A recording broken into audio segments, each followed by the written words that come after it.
yung firstborn ko, ayaw niya sa vegetable. Kaya,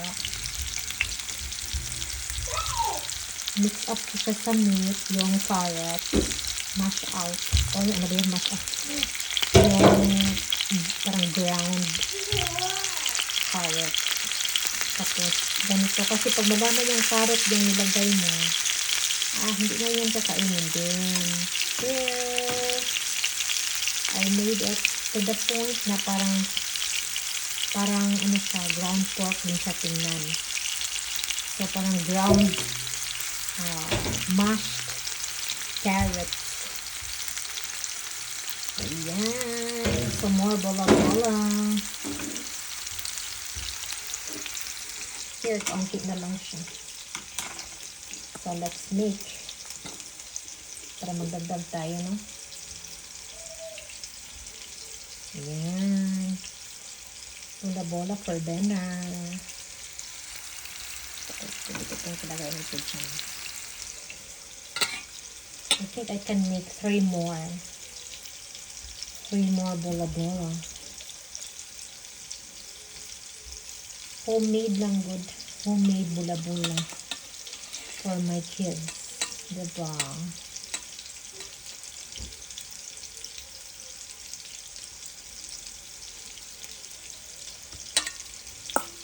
Kasi pag bilhin mo to, mahal na siya sa supermarket.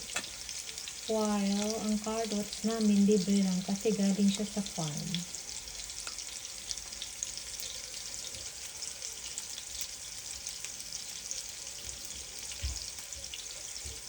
Ayan. So, I made 3 bola-bola.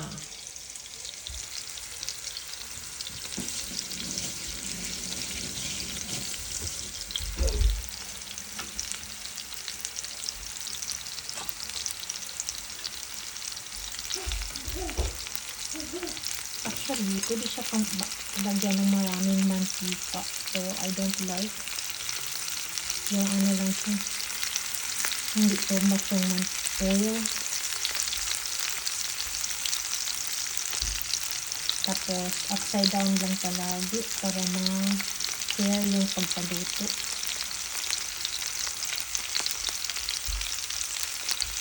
Ano lang siya, update. Ayan, wala na siya naluto. And of course, preparing for dinner. Magawa pa si Habi ng yakisoba, Japanese pancit. Para bukas may ulam si baby. Yan na guys. Pang-update lang itong ano ko video. Baka next time talaga yung may content na siya. Update lang. Yun. Tapos, add natin yung 3 natira.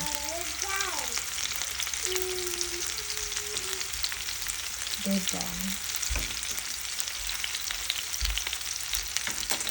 Yung 3 natira dito. Kasya na siya. Yan.